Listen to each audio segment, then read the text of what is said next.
Okay, I'm joined with Patricia Jones. This is the Behind the Scenes podcast where we talk to people behind the scenes and find out a bit more about them. So first of all, good evening, Patricia. How are you? Good evening. I'm really well. Lovely to see you. Good to see you too.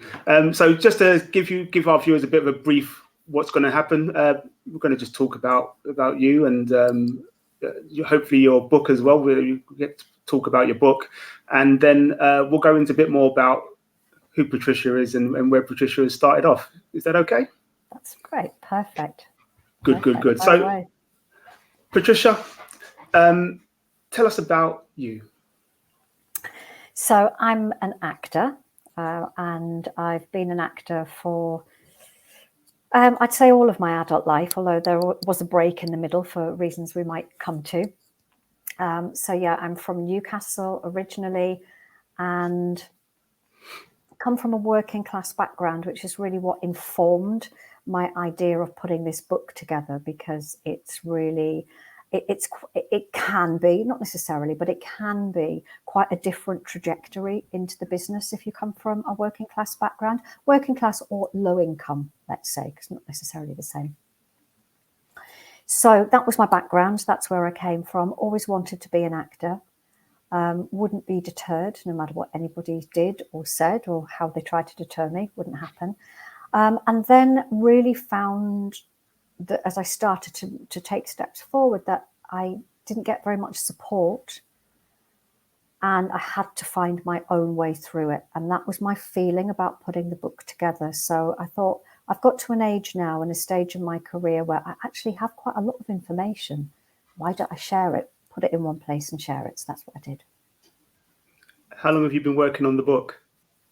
So the book actually came out of lockdown, and it's weird because it's sort of been in the back of my mind for a while that I had this information. And then I kept, when you start to doubt yourself and second guess yourself, and I kept thinking, well, who's going to want to read it? It might only be no more information than a pamphlet. What should I do? Should I do it as a blog? And I talked myself out of it on more than one occasion. And then when we went into lockdown and I had time on my hands, it just kept coming back and coming back. So I started putting it together, I think at the end of lockdown 3. Can't remember which one it was now, but round about that time. And I started to just make notes about things that I thought might be useful. During that time as well, of course, all classes, workshops, any kind of creative engagement went online. So it meant that I was with groups of people, and often younger actors just starting out, and it was the same questions time and time again. And that compounded. I know the answer to this. I know how to help these guys. So I think it took me about, it took about a year after that before I did all of the research and then put it together. And it changes because it's kind of a living thing in the sense that it's got prices in it and places to train. Those things change, so I'm updating it annually. When do you consider putting all that information together? Because there'll be a lot of people that'll be in similar situations to ourselves where you don't know where to go for information. Yeah. And obviously with the internet, information is saturated and you don't know which ones to trust. So it's good that you've been able to compile that and put that in a way where people can go, at least I can go here for reference. As you said, the prices and things may change, but at least they can go to your book for a reference. So, almost like a Bible for those starting out. Absolutely. I hope that the tips that I've given, I think they're valid. They're things that I've learned from personal experience, as well as things that I've learned along the way, and other people's opinions as well. So, casting directors might have a particular opinion on something, and I've taken that general opinion might be one or two who think differently about things, but the general opinion, and put that in so that it's real, it's trustworthy, I think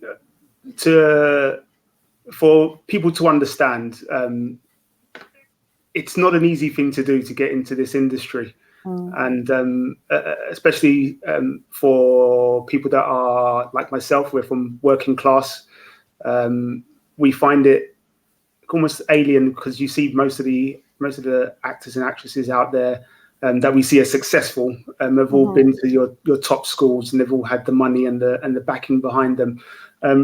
What's the hope for the book, and for people that are from a working class background, and how they can go forward?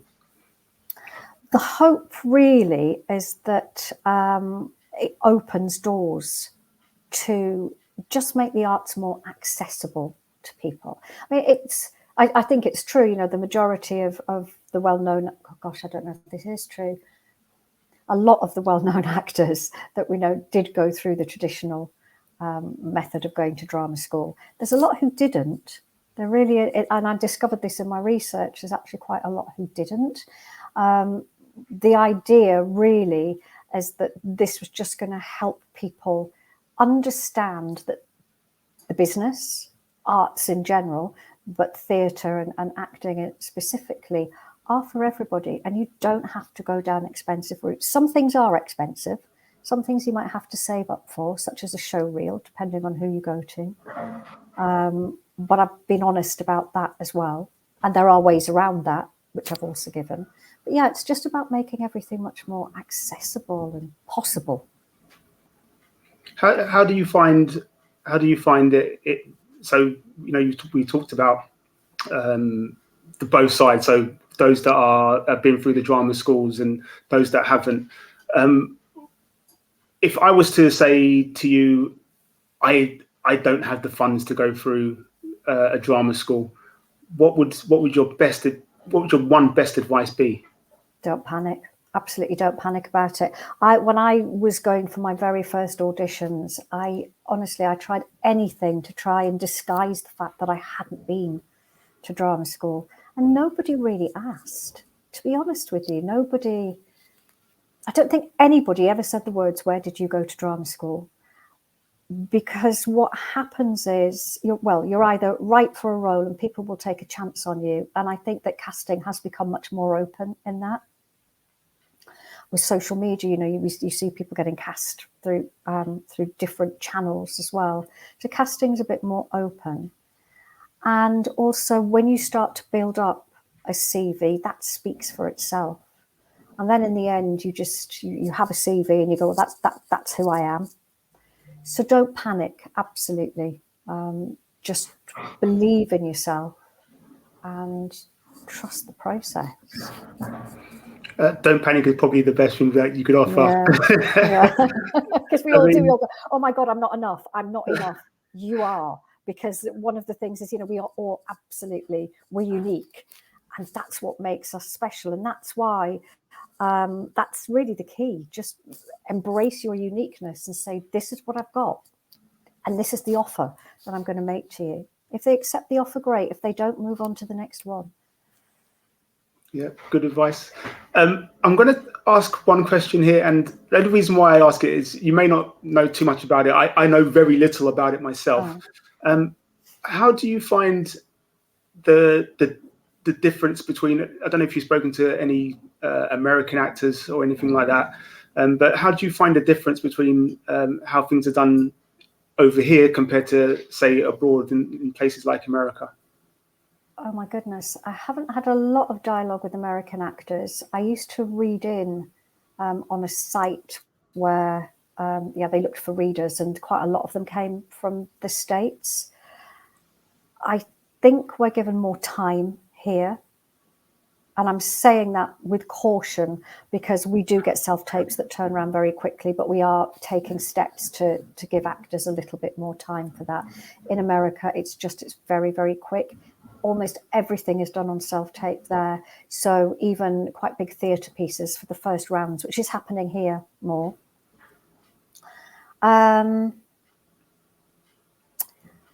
Oh gosh, I'm second guessing here, so shoot me down in flames, but it almost feels as though we're a little bit more, I think we're slightly more lenient here and a little more giving to actors here. The reason why, I think the main reason why I ask is I was speaking to a colleague of mine, and it's just something that I work with in my personal life, and they were talking about actors and how they and where they started, where they started from, and they said, the difference. One of the main differences that they notice is in America you can work your way up. So it doesn't matter where. Again, it doesn't matter if you're working class or whatever, but you can work your way up to doing little extra supporting artist roles, walk-ons, and work your way up just by building up your CV like that. So for those that haven't been to an acting school or can't afford the acting school, they can at least get on-screen experience, put that on their CV and work their way up. Is that something you feel should happen here? Do you know what? I don't see any reason why it shouldn't. There's a thing about extras and actors, and if you want to be an actor, that you don't become an extra. I mean, being an extra is a really difficult job, and those that do it do a great job at it. Don't get me wrong, but it's a separate job. And for some reason, I've never been able to understand. The industry is quite happy for you to wait tables or to work behind bars, but not to work on a set in a small role. And it's never made sense to me. If it became a thing, then I think it would be worthwhile, because you learn your craft, you learn the etiquette, you learn the language of a set, so that you're not intimidated if somebody throws, a bit of language at you that probably isn't for you or about you anyway, but can throw you. So yeah, why not? Do you think working together with enough people? I mean, I believe that you should be able to, if you're an actor and you're trying to get into the industry, being on set, as you said there, as you described, it helps. It helps you to know what certain words mean, what certain phrases mean. You go on this beat, and you will go on that beat, and there's just little things that people don't know. And if you've never been on the set before, especially as somebody that's new to the game, it can be quite intimidating. So, right. And I guess that's why a lot of casting agents don't take those sort of risks if you haven't got that experience. I was online, and there was a guy saying that he is still waiting to try and get onto a TV show, but everything that he's been going for said you need to have TV experience. And you kind of feel that if he had been an extra or supporting artist, he would have had TV experience. He would have known what to do. So hopefully that's something that changes. And again, with your book, it just gives people that extra bit of insight as to, don't panic. This is what you need to do. You need to be prepared. And I think that's one of the important things. I wouldn't advise or counsel or even condone anybody just pitching up and going, hey, I can do this. I think you need to be prepared. You have to have a real passion for it, and you have to have done the groundwork. And what I mean by that is you have to have done some training, I think. So you go to, it doesn't matter if you do student films, it doesn't matter if you're training at a local centre, but do something to get you into the practice and, to be able to move around, to be able to walk and talk at the same time, to be able to walk and pick up a prop and use it. Not as easy as it looks. I think a lot of people, especially those that be watching this sort of podcast, will appreciate those sort of things that we don't know. It's very different being on set or being on stage to being the viewer, and Well, let me tell you, making a cup of tea in a scene on television suddenly becomes an absolute minefield. Something you do 4, 5, 6 times, 10 times a day without thinking suddenly becomes the most complicated thing. So it's little things like that. Being comfortable in your own physicality, in your own body. Just to go, so let's go to the next question. A bit off topic. What would you what would you say has been your most challenging part about writing this book? And I'll lead on to something else after that. I think the courage to do it, first of all.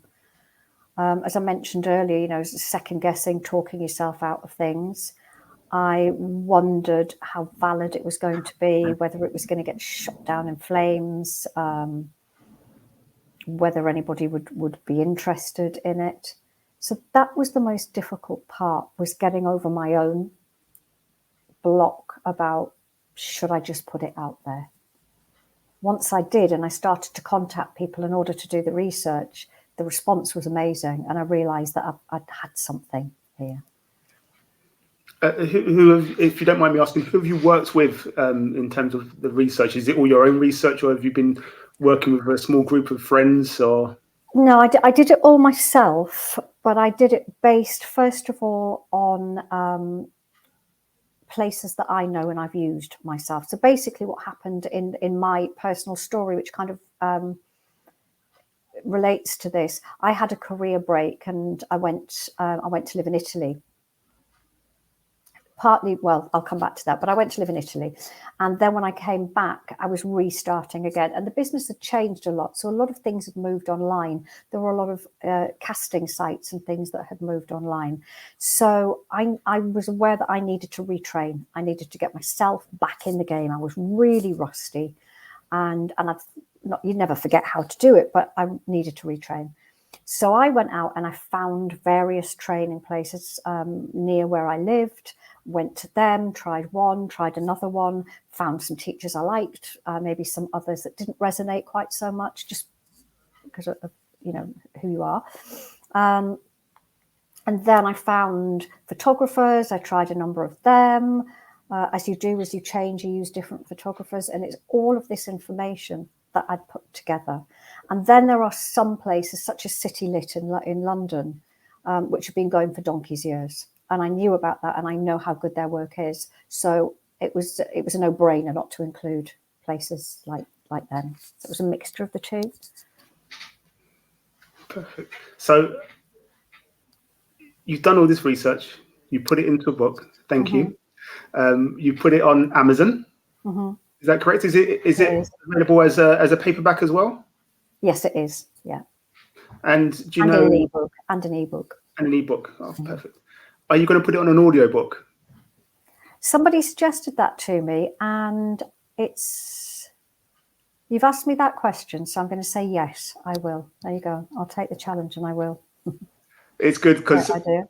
We have those that are visually impaired, and it is those that are also trying to get into the industry and may not have the certain privileges of some others, in terms of money or being able to get somebody to read it for them. So an audio book is very helpful, and I'm sure people will help. Thank you for that. So let's go back to a bit more about you. So you've been an actress for how long? Well, all of my adult life, so really about 35, 40 years. 35. Long time. With that little break in the middle. With that little break. And when you first started out, you were saying earlier about going through your training and doing things, but tell us a bit more about that. Let's delve into how you got into the industry. What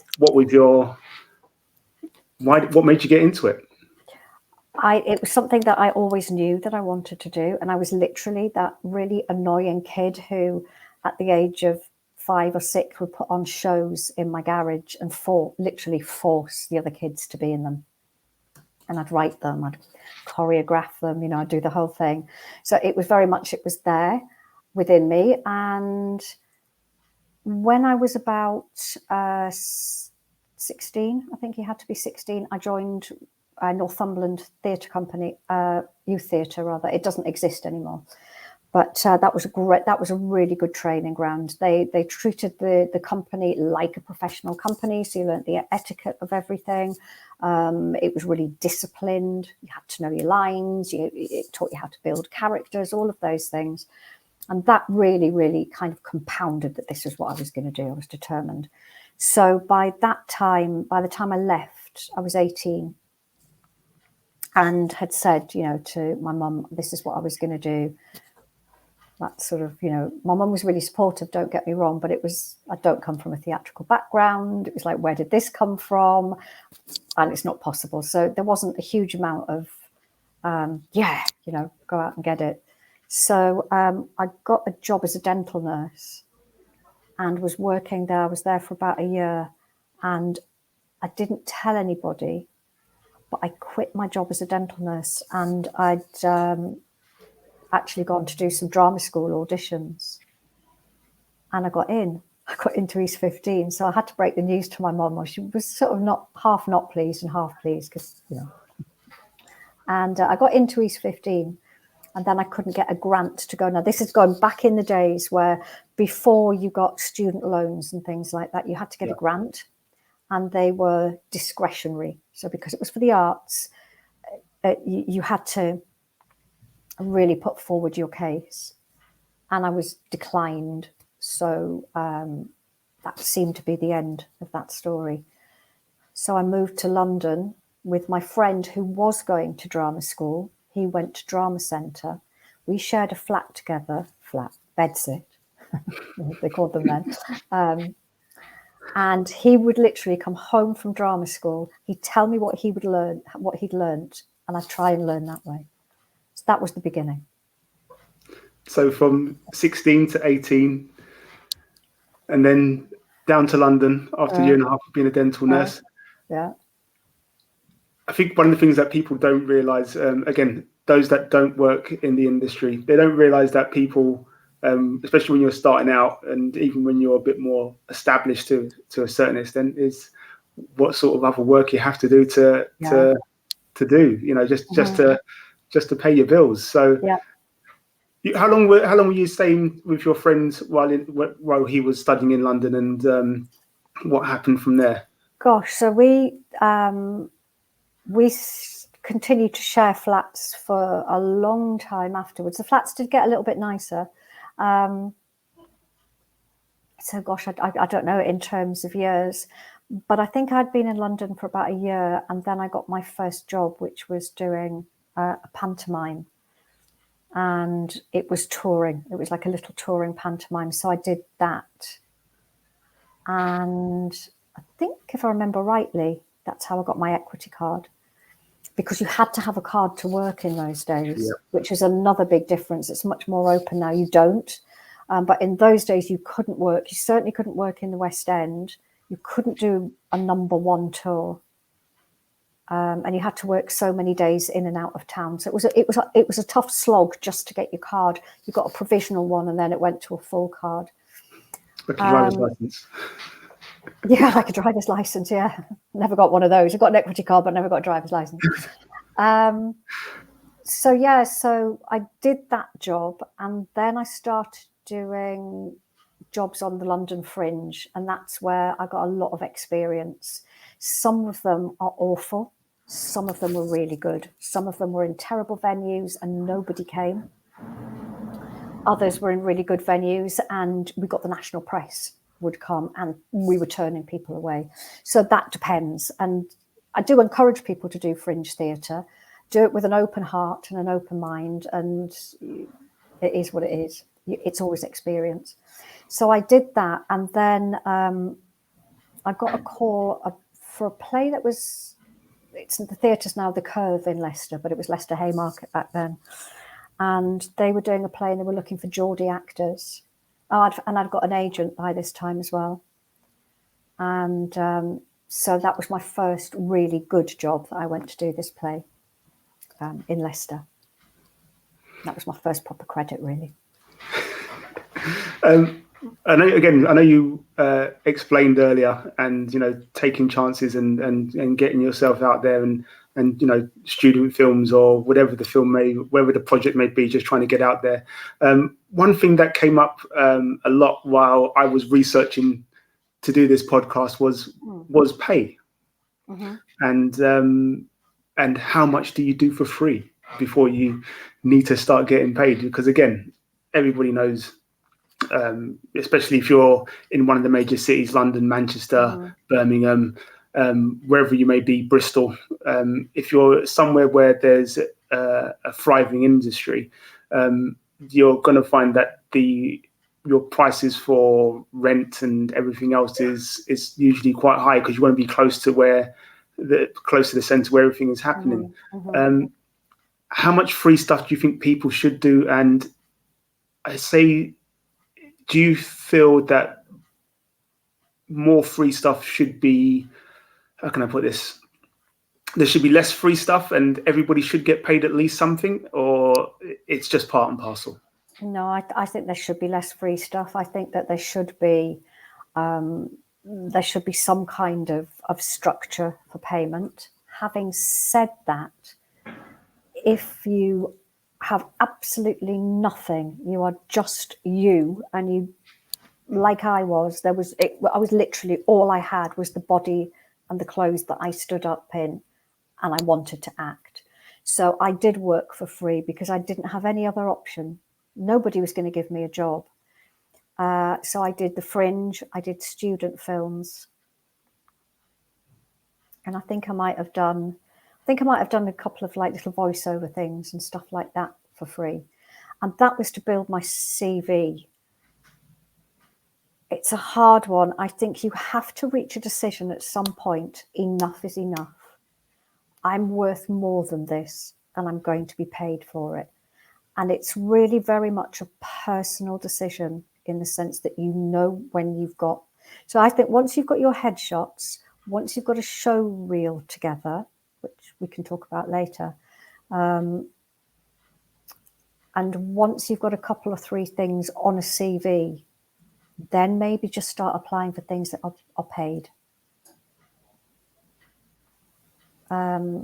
Because we should be recompensed for what we do, but if you're coming at it from a position where you're starting with nothing, you might have to do a little bit for free, unfortunately. Yeah, it is the unfortunate nature of the game. But yeah, it is good advice. As you said, work on your CV, get some things on there. Yeah. All that experience helps. And as you said, good headshots, good show reel, and put that all together with your own experiences and your own personality, and hopefully get out there. So we're going to fast forward a little bit. Okay. Let's go back to maybe just before the pandemic. You said you had a career break. Why was that?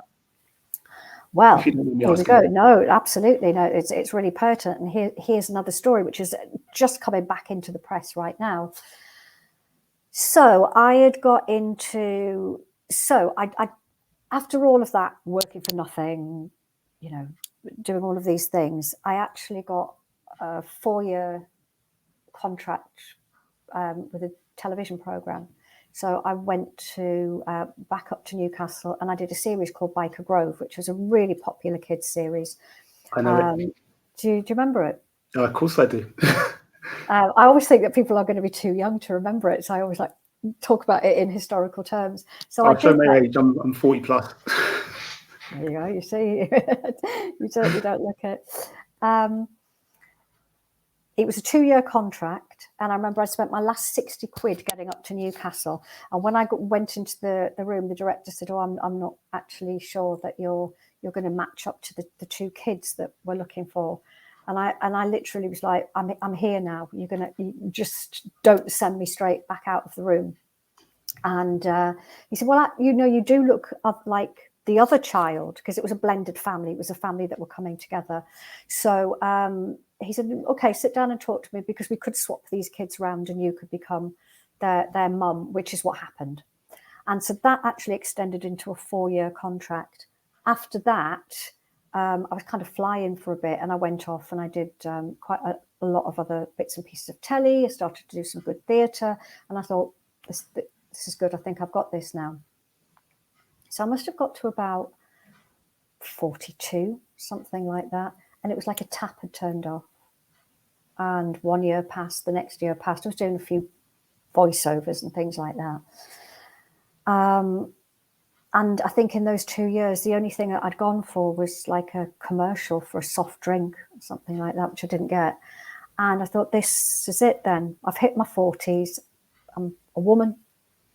No work for women in their 40s. And so I had a plan B, that I would go and live in Italy. So I retrained as a teacher of English as a foreign language, and that's what I did. I went to live in northern Italy. Ended up setting up my own business, learnt the language, had my own business, and thought, nothing else I can do now, really.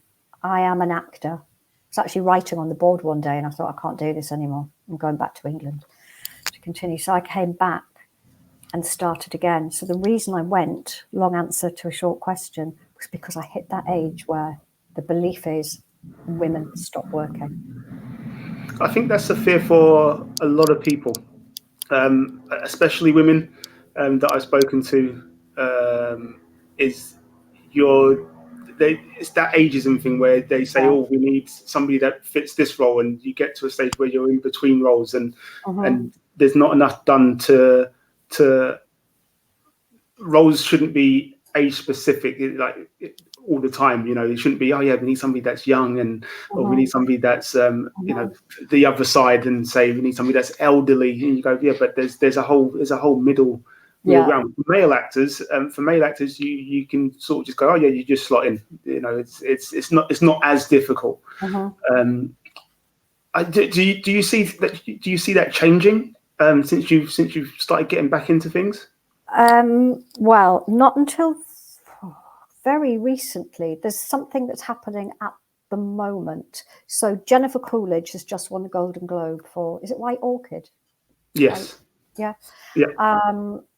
And she's 61. And her acceptance speech really opened the eyes and ears, I think, of a lot of people, because what she did as well was she talked about the struggle that she'd had, and she thanked people who'd given her, the 2 lines here and the little part here that kept her in and kept her going. And now she's standing with the Golden Globe in her hand, and she's 61, and everyone's saying, "Oh, isn't this amazing? She's brilliant. Let's look at older women." At the same time, Happy Valley is now airing. Sarah Lancashire, I don't actually know how old Sarah Lancashire is, but everyone's saying a woman in her 50s, so I'm guessing she's somewhere in her 50s. But her Siobhan Finahan, who's playing her sister, again, a woman in her 50s. These are women who are interesting. Sherwood, Leslie Manville, and this group of actors, Tamsin Outhwaite as well, is being quite vocal at the moment on social media about how stories of women of that age are actually really interesting. We don't just disappear. We don't just become mums and then shuffle off to become nanas in adverts. We've got a whole world of joy and heartache and laughter and naughtiness, rudeness, bad behavior. You'd be amazed. And that's not what's getting out there. And I think that's going to be the next big thing. You heard it here. I have to agree. We're noticing now, hopefully, and it continues that way, we see more women behind the camera, writing those scripts, because they tell their stories. Everybody wants to tell their stories, and whether it's fictional or factual or real life or just whatever it may be. Everybody, there's as you said, there's so many stories out there. They're not just all the same. I think we've seen. I'm gonna expose myself. I've watched Bridgerton. Okay, I've watched it. I watched a bit as well. Yeah, it was for research purposes. It's totally all research. But it's the spin-off of some of the characters that they're going to be doing from that show. So you've got the Queen, and I know the show is sort of centered around the young cast, but the people that hold that cast together are those that are more senior. So you've got the Queen, you've got the mothers of the families, and those and how well they have to manage their family. Like I said, I'm not a period drama sort of person, but I watched it for research purposes. But I think we're going to see a lot more from female directors and what they can show they can do, because I think the industry has struggled for a while to get enough women behind the cameras for major projects, and we're hopefully seeing a change in that. Over the next 5 years, what do you think will happen? Will happen. Yeah, what I hope will happen is exactly what I've said, that these stories start to come out, that these roles grow and develop, and that, you know, they become part of mainstream entertainment. Also, that there are more female directors, people behind the scenes as well. I can't remember if it was 2 or 3 jobs I did last year that had female directors and female producers, which was great. Might have been 2 jobs. So I'm seeing that more and more in my own experience, that's happening. Will it happen? I don't know. I was reading quite a bit on social media yesterday about writers writing for older women. And a lot of writers replied and said, but we do, but it doesn't get made. And I think that's the point. And that maybe is where we need to channel who are making the programs. I'm talking about television. I mean, it goes for theatre as well, I guess, to an extent. Yeah, that's who we need to channel, the people who are making the programs, because the work is being written. It's just not being made. That's good that you've mentioned that, because it will just lead me on to this next question. A lot of writers out there, it always has been, always will be. Is there enough risk taken, do you feel? Because what we've seen with some of your streaming sites, like, you know, whoever they may be, they've taken some risks and given some writers freedom to come up and create something and put it out there. But over here, do you feel that we take enough risks, or should we be taking more risks? And should there be a platform for those risks to be taken? So I say that, for example, BBC Two, when it was first sort of coming about, you always had new documentaries on there. You always had things that were not BBC One. And Channel 4, you know, they sometimes do a lot in terms of putting out new stuff and new ideas out there. But you do feel that once a formula is found, it's then the formula until the next big risk comes along 5 or 10 years down the line. Do you feel like there should be more risks in the industry? 100%. Yeah, 100%. I think it happens in theatre more.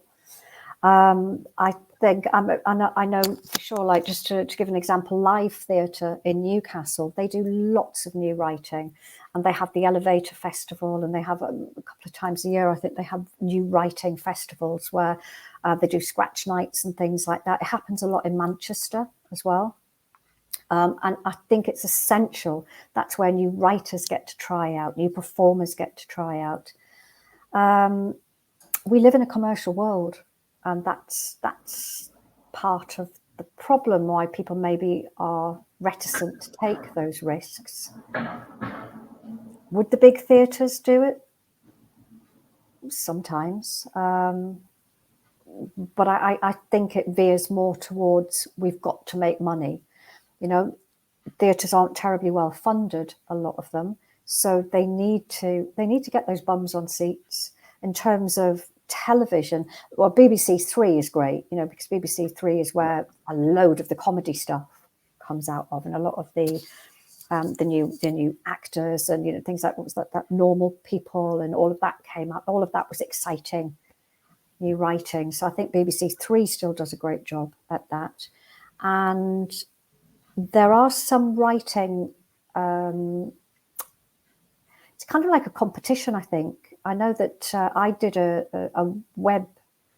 short web series that went through to a competition. I've got a feeling it was for UK TV, but I might be wrong there. And then they will whittle down, and whoever wins will then get a pilot of their series. So that's positive. But yeah, of course, there should be more of it. I'll lead off with one last question here. You mentioned pilots and getting a pilot episode or a pilot season or whatever it may be. I go back to the Americans with this, where they have pilot season, and so you get lots of new shows. Obviously, they're huge. States as big as countries over there, but they have pilot season where those risks are taken. Is that I've always wondered why it doesn't happen here. No idea. I have no idea, but you're absolutely right. When you think how much else we adopt from the States, that's never happened. I haven't got an answer. It's something that could happen. It's something that could happen. It could be that these these competitions, if you like, it's not the right word, but I'm grasping for the right word. But yeah, these kind of little showcases where people present their web series, which then go to maybe the BBC comedy department, or they go to UK drama department, and then that might be a route through getting work. So I know that some new work is coming through that way. Sure. Like I said, it'll be interesting to see, because it does. I think with those sort of things, it does a few things. It gives people opportunity to work. So, if you're working to a budget, you go, look, it's pilot season. They'll say, okay, we like these scripts. These 50 we will work with to see if we can how it can be, whether it's a film, a theatre show, or whatever it may be. We can. These are the theatres that we will use. These are the studios that we will use, and everything else. And if it will give people the right sort of encouragement to make something that they feel is what other people want to watch. I mean, I look at risk. I look at risk when it comes to TV and film and theatre as it should always be taken. It is something that has. It's those that have made the biggest risks in terms of how they've made their production and who they've got in. Sometimes when you see somebody, when you watch a film with actors that you don't know, they're not your mainstream actors, and you go, okay, wow, that was beautifully written and then beautifully acted by the whole ensemble. So you've got that, and when you see those things, it then inspires the next generation to go, yeah, you know what, that's what I want to do. This is where I want to go. Absolutely. And then people do their research. People find out about these individuals. They find out about their careers and where they've started, like we're finding out with yourself. And then they're able to inspire the next generation as they're coming through. And I say the next generation, that's not to be with age, because I'm seeing a lot more people getting into especially theatre work and TV work because of the pandemic in a lot of sense. Going, I'm taking that risk. I'm going to take that risk. I'm gonna get into this field because I've always wanted to do it. As you mentioned, and I know fully well, our parents might not have always wanted us to go that way and have not given us the full support.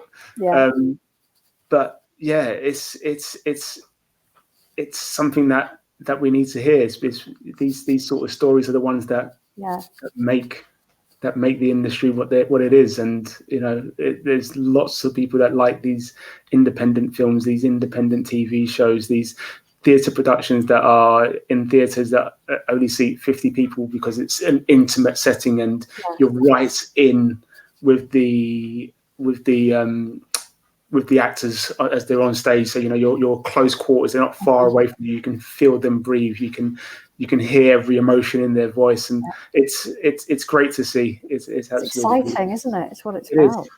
Yeah it is. And this is an art form, if you like, as well, if you want to get all airy fairy about it. But it's an art, and art has to be exciting and challenging and cutting edge, and that's what it should be as well. It should challenge us, not just entertain, I think. And anything's possible. That's the point. Just know it is possible. If it's your passion, then you can make it possible. You can make it happen. It really is. I'm going to end with one last question, because I think this one is just a bit of fun. What has probably been what's the longest time you've been on set? So I can say I know from my experience, I remember being called for something, and you have to get into costume. Say you're getting there for 4:30 in the morning, and then because it's summertime, they want to get all the daylight hours. You're not finishing until 8 o'clock, and then you're back again tomorrow, and you do that for a few weeks. What's your longest time on set? Do you mean in terms of hours? Yes. I did a short film, and they said it's a morning's work. And I said, yeah, that's fine. Yeah, I'll go up. And so it was a morning's work, and I'd arranged to do things sort of back end of the afternoon in case we overran. I was still there at about 2 o'clock in the morning. That's a long morning. They didn't say which morning. Yes, that was probably the longest that I'd been on set, just waiting to do something. Perfect. And this one just come to me, and I said I would ask you because it'd be interesting to compile a list of everybody's at some point. Who's your biggest inspiration and why? Who inspired you to become Patricia? Oh my God. Gosh, God, I wasn't expecting that. You can say me if you like. It's totally fine. I can say you. I don't know. I think it was really an amalgam of people. I don't know. Well, actually, this is really out there. Younger viewers, younger listeners may have to Google this. She died last week, and there was an Italian actress called Gina Lollobrigida. Yep. And she made all of these epic films. And I remember seeing her when I must have been about 4, 5, and I think she was playing the Queen of Sheba. And I just fell in love with her because she was beautiful, and she had all these long coloured veils on and everything. And I remember after seeing her going into my garden, and my mum had like a chiffon scarf, and putting this scarf over my head and floating around the garden. And for about 6 months, I was Gina Lollobrigida. So I'm going to give her that accolade, Gina Lollobrigida. Perfect. So Patricia, one more time, your book. What is it called? Yeah. So it's retitled, as it's it's just come out again, all updated and revised and everything, with new prices, etc., new information, and it's called Becoming an Actor Without the Drama. Thank you very much. I'll leave a link for that in the comments and everything, so people to click and people to buy the book. We strongly recommend it. It will help anybody, whether you feel that you're making strides in the industry or not. It's a great book, and it's something that you should definitely pick up and just use as your go-to every time. When times are tough and you're a bit struggling as to where to go next, pick up the book and give it a read.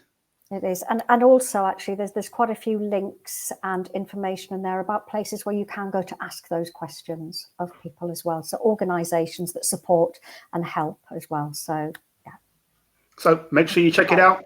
I'll leave details in the comments and everywhere else. So there'll be a link there to the page, and we highly recommend it. Patricia Jones, thank you for your time. Thank you. It's been I hope you've enjoyed our chat. I have. It'd be great to have you on again at some point. Yeah. It's always good to get people back and just to catch up to see where they are and how things have been. And so it'd be great to have you back on again. Absolutely. I'd love to. Thank you so much. Thank you for your time. That's all. This is Behind the Scenes. See you next time.